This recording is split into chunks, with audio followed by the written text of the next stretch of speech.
اللہ الرحمن الرحیم۔ ہمارا آج کا عنوان ہے غزوہ موتا۔ غزوہ اس جنگ کو کہتے ہیں جس میں آن حضرت نے بنفس نفیس شرکت فرمائی ہو، لیکن جنگ موتا کو یہ اعزاز حاصل ہے کہ اسے تاریخ اسلام میں غزوہ موتا بھی کہا جاتا ہے، باوجود اس کے کہ آن حضرت صلی اللہ علیہ وسلم اس جنگ میں شامل نہیں تھے، لیکن چونکہ آپ اپنی پیغمبرانہ نگاہوں سے اس میدان جنگ میں ہونے والی ساری کارروائی کو نہ صرف دیکھ رہے تھے بلکہ اہل مدینہ کو مسجد نبوی میں اس کا حال بھی سنا رہے تھے، جو ایک رواں کومنٹری کی طرح تھا، تو اس لیے اسے غزوہ موتا کا نام بھی دیا گیا ہے۔ دوستوں سے التماس ہے کہ میرے چینل کو سبسکرائب فرمائیں اور بیل آئیکن دبا دیں۔ غزوہ موتا یہ جنگ موتا جمادی الاول 8 ہجری ستمبر 629 ہجری میں جنوب مغربی اردن میں موتا کے مقام پر ہوئی، جو دریائے اردن اور اردن کے شہر کرک کے درمیان واقع ہے۔ اس میں حضور صلی اللہ علیہ وسلم شریک نہیں تھے، اسی لیے اسے غزوہ بھی کہا جاتا ہے لیکن جنگ بھی کہا جاتا ہے۔ اس میں حضرت علی مرتضیٰ سمیت رضی اللہ تعالیٰ عنہ سمیت کئی جلیل القدر صحابہ بھی شامل نہیں تھے۔ یہ بازنطینی مشرقی رومی افواج اور مسلمانوں کے درمیان ہونے والی پہلی جنگ تھی۔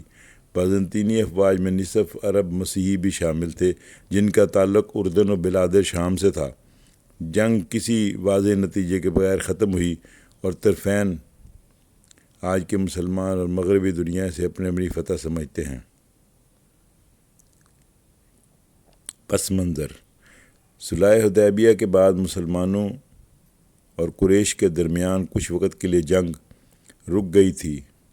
یمن کے ساسانی گورنر کے اسلام قبول کرنے کے ساتھ ساتھ اس کے قبائل بھی مسلمان ہو گئے۔ اس طرح اطمینان کے بعد حضور صلی اللہ علیہ وسلم نے اسلام کی تبلیغ کے لیے کچھ سفیر اردن اور سرزمین شام کے عرب قبائل کی طرف دعوتی خطوط کے ساتھ روانہ فرمائے، جنہیں ان قبائل نے سفارتی روایات کے برخلاف قتل کر دیا۔ یہ عرب قبائل بازنطینی سلطنت یعنی مشرقی رومی سلطنت کے باج گزار تھے۔ سفیروں کے قتل کے بعد ان قبائل کی سرکوبی کے لیے حضور صلی اللہ علیہ وسلم نے 3000 کی ایک فوج تیار کر کے مغربی اردن کی طرف روانہ کی، جس کو حکم دیا گیا تھا ٹھیک اس مقام پر دشمنوں کا مقابلہ کرے جہاں سفیر محمد صلی اللہ علیہ وسلم کو شہید کیا گیا ہے۔ حضور صلی اللہ علیہ وسلم نے سپہ سالاروں کی ترتیب یہ رکھی تھی: زید بن حارثہ کو اس لشکر کا امیر مقرر کیا۔ ان کی شہادت کی صورت میں حضرت جعفر بن ابی طالب رضی اللہ تعالیٰ عنہ کو سالار مقرر کیا، اور ان کی شہادت کی صورت میں حضرت عبداللہ بن رواحہ انصاری کو مقرر کیا، اور یہ کہ اگر وہ بھی شہید ہو جائیں تو لشکر اسلام اپنا امیر خود چن لے۔ دوسری طرف ہرقل کی قیادت میں 1 لاکھ سے زائد رومی، یا ایک دوسری روایت میں 2 لاکھ سے زیادہ رومی اور ان میں شامل عرب قبائل پر مشتمل فوج تیار ہوئی، جو مروجہ ہتھیاروں سے لیس تھی۔ جب مسلمان موتا پہنچے اور دشمنوں کی تعداد کا پتہ چلا تو انہوں نے پہلے سوچا کہ مدینہ سے مزید کمک آنے کا انتظار کیا جائے، مگر عبداللہ بن رواحہ رضی اللہ تعالیٰ عنہ نے اسلامی فوج کی ہمت افزائی کی، اور اسلامی فوج نے پیش قدمی جاری رکھتے ہوئے رومیوں سے جنگ کی۔ جنگ شروع ہوئی تو حضرت زید بن حارثہ رضی اللہ تعالیٰ عنہ نے شجاعت کے ساتھ جنگ کی۔ رومی افراد تجربہ کار تھیں، انہوں نے زید بن حارثہ رضی اللہ تعالیٰ عنہ کو نیزوں کی مدد سے زمین پر گرا کر شہید کر دیا، تو حضرت جعفر تیار رضی اللہ تعالیٰ عنہ نے علم سنبھال کر اسلامی فوج کی قیادت فرمائی، مگر جب وہ بھی گھیرے میں آ گئے اور محسوس کر لیا کہ اب شہادت قسمت میں لکھی ہے، تو اپنا گھوڑا فارغ کر دیا اور پیدل نہایت خون ریز جنگ کی، 80 سے زائد زخم کھائے۔ اس دوران میں ان کے دونوں ہاتھ کٹ گئے اور وہ شہید ہو گئے۔ ان کے بعد حضرت عبداللہ بن رواحہ رضی اللہ تعالیٰ عنہ علم سنبھالا اور رومی افواج کے مرکز میں زبردست حملہ کیا۔ مگر شدید لڑائی کے دوران وہ بھی شہید ہو گئے۔ جب یہ تینوں نامور قائد شہید ہو گئے تو اسلامی فوج نے حضرت خالد بن ولید رضی اللہ تعالیٰ عنہ کو اپنا امیر چنا۔ خالد بن ولید اگرچہ حال ہی میں اسلام لائے تھے مگر اعلیٰ درجے کے سپاہی اور جنگجو تھے۔ انہوں نے بھانپ لیا تھا کہ مسلمانوں کے جنگ جیتنے کے امکانات بہت کم ہیں۔ اسی اثناء میں رات ہو گئی۔ انہوں نے اپنی افواج کو پیچھے ہٹا لیا۔ انہوں نے ایک زبردست جنگی حربہ اختیار کیا اور بے شمار سپاہیوں کو پہاڑ کی اوٹ میں بھیج دیا اور ان سے کہا کہ اگلی صبح نئے جھنڈوں کے ساتھ گرد و غبار اڑاتے ہوئے پیچھے سے اسلامی فوج میں شامل ہو جائیں۔ اس تدبیر سے رومی سمجھے کہ مدینے سے مسلمانوں کے لیے نئی کمک آ گئی ہے۔ رومیوں نے اپنی فوج کو پیچھے ہٹا لیا اور جنگ رک گئی۔ اس طرح دونوں افواج واپس چلی گئیں اور مسلمانوں کو 2 لاکھ رومی فوج سے بچا کر حضرت خالد بن ولید مدینہ واپس لے آئے۔ جنگ کو کسی فتح یا شکست اس جنگ میں کسی کی فتح یا شکست نہیں کہا جا سکتا، البتہ نتائج مسلمانوں کے حق میں نکلے۔ اول تو لوگوں نے پہلی دفعہ دیکھا کہ رومیوں کے اتنے بڑے لشکر کو کسی نے للکارا ہو اور بچ کر نکل گیا ہو۔ لوگوں کے ذہن سے رومیوں کی دہشت کسی قدر کم ہو گئی۔ دوم یہ کہ بلاد سرزمین شام و اردن کے لوگوں کو مسلمانوں اور ان کی زبردست طاقت کا تعارف ہو گیا، کیونکہ یہ پہلی اسلامی فوجی کارروائی تھی جو مدینے سے اس قدر باہر جا کر وقوع پذیر ہوئی تھی۔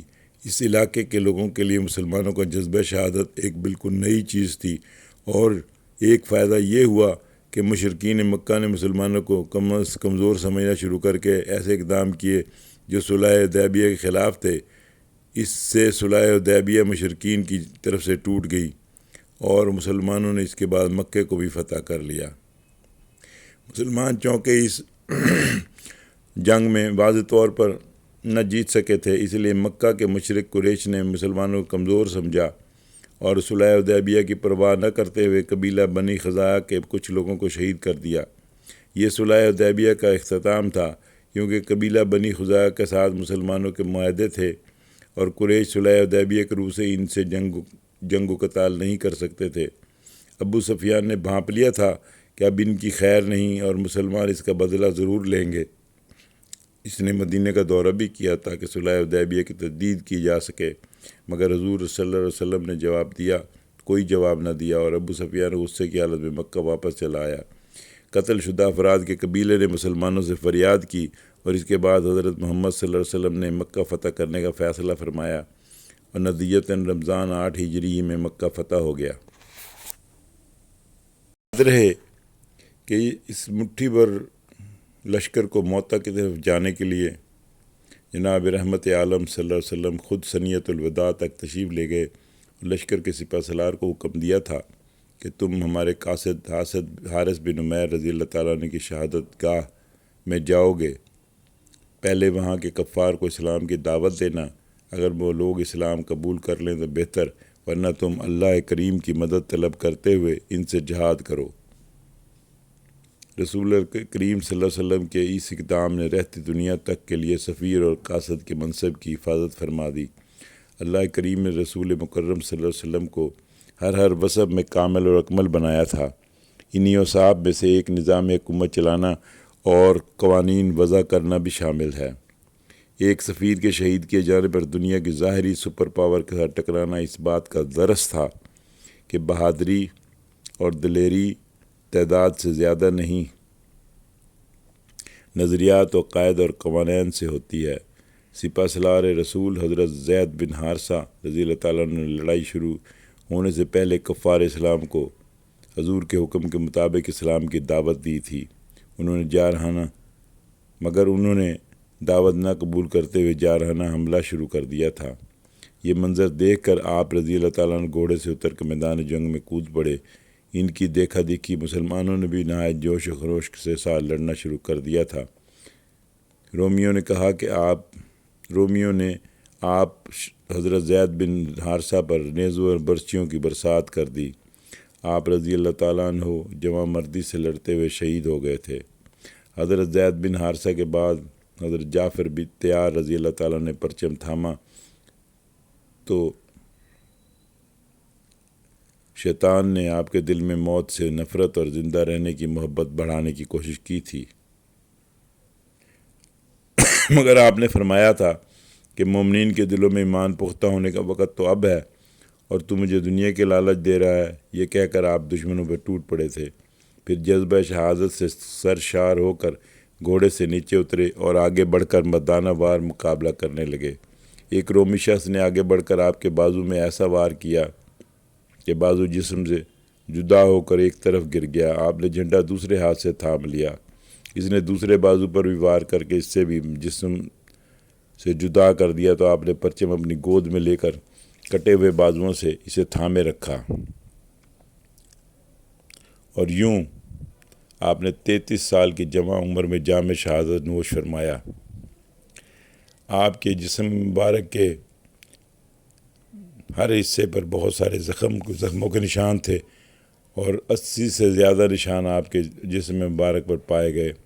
اللہ کریم نے انہیں کٹے ہوئے بازوؤں کے بدلے 2 پر عطا فرمائے، اسی وجہ سے آپ کو جعفر طیار بھی کہا جاتا ہے۔ حضرت جعفر طیار کی شہادت کے بعد حضرت عبداللہ بن رواحہ نے قیادت سنبھالی۔ ادھر رسول اکرم صلی اللہ علیہ وسلم نے جب مدینہ سے انہیں روانہ فرمایا تھا تو ایک کے بعد دوسرے کی قیادت کے لیے وصیت فرمائی تھی، تو وہیں ایک نعمان نامی یہودی بھی یہ سن رہا تھا۔ اس نے کہا کہ ابو القاسم، اگر آپ سچے نبی ہیں تو یہ تینوں ضرور شہید ہوں گے، کیونکہ بنی اسرائیل کے نبی جب یوں کسی کا نام لیتے تھے تو اگر 100 افراد کا نام بھی لے دیتے تو وہ سبھی شہید ہو جاتے تھے۔ چشم فلک نے دیکھا کہ رسول صادق و امین جناب سید المرسلین سید کائنات کی نبوت کی صداقت ایک یہودی کے کہنے سے بھی واضح ہو گئی، اور یہ تینوں عظیم سپہ سالار میدان موتا میں شہید ہوئے۔ تینوں معزز صحابہ کی شہادت کے بعد حضرت سیدنا ثابت بن ارقم نے جھنڈا اٹھا لیا اور مسلمانوں کو آواز دے کر فرمایا، اپنے میں سے کسی کو سپہ سالار چن لو۔ تو مسلمانوں نے فوراً حضرت خالد بن ولید کو چن لیا اور لشکر کی قیادت ان کے سپرد کر دی۔ ادھر خالد بن ولید نے جھنڈا تھاما، ادھر غیب کی